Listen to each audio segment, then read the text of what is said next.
মধ্যপ্রাচ্যে সংঘাতের জেরে টালমাটাল বৈশ্বিক বাজার। হরমুজ প্রণালী বন্ধের ঘোষণায় অপরিশোধিত তেলের দাম এক লাফে বেড়েছে ৮% বেশি।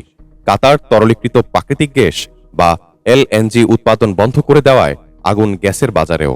এই সুযোগে ফায়দা লুটছে জ্বালানি ও প্রতিরক্ষা কোম্পানিগুলো। এক্সন মোবিল ও শেল সহ বড় জ্বালানি কোম্পানিগুলোর শেয়ার হয়েছে ঊর্ধ্বমুখী। তবে বিমান পরিবহন ও পর্যটন খাতে নেমেছে ধস। মধ্যপ্রাচ্যের সংঘাত আরও বিস্তৃতির আশঙ্কায় কেঁপে উঠেছে বৈশ্বিক বাজার। ইসরায়েল লেবাননে হামলা চালানোর পর ইরান ইসরায়েল উপসাগরীয় দেশগুলো এবং সাইপ্রাসে ব্রিটিশ সামরিক ঘাঁটিতে ক্ষেপণাস্ত্র ও ড্রোন হামলা করেছে।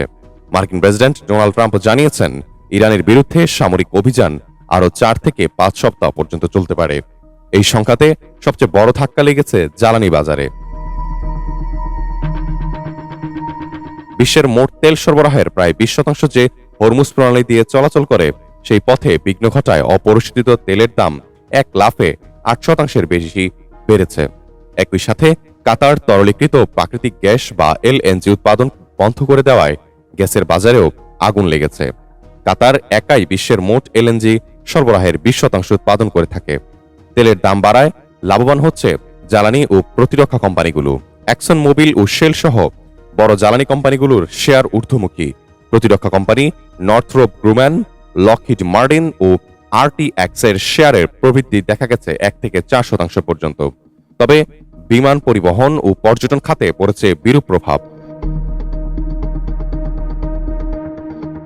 মধ্যপ্রাচ্যের মূল বিমানবন্দরগুলো বন্ধ হয়ে যাওয়ায় রায়ান এয়ার, আমেরিকান এয়ারলাইন্স একাধিক বিমান সংস্থার শেয়ার তলানিতে ঠেকেছে।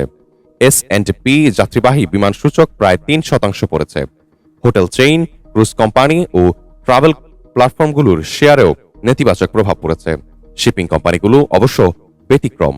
হরমুজ ও সুয়েজ রুটে বিঘ্নের ফলে মালামাল পরিবহনের চাপ বেড়ে যাওয়ায় ইউরোপের শীর্ষ শিপিং কোম্পানি মারস্কো ও হাপাগ-লাইডের শেয়ার যথাক্রমে 7.8 ও 6.7% বেড়েছে। সংকটের আঁচ পড়েছে মধ্যপ্রাচ্যের আর্থিক বাজারেও।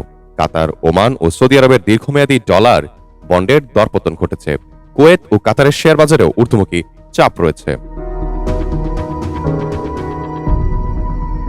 নিরাপদ বিনিয়োগের খোঁজে বিনিয়োগকারীরা ঝুঁকছেন সোনার দিকে, ফলে স্বর্ণের দাম চড়েছে। মার্কিন ডলার সূচকও 0.6% বেড়েছে। বিশ্লেষকরা বলছেন, জ্বালানি আমদানি নির্ভর দেশগুলোর মুদ্রায় আরও চাপ পড়তে পারে যদি তেলের দাম এভাবে ঊর্ধ্বমুখী থাকে। ডেস্ক রিপোর্টার, জনতার খবর।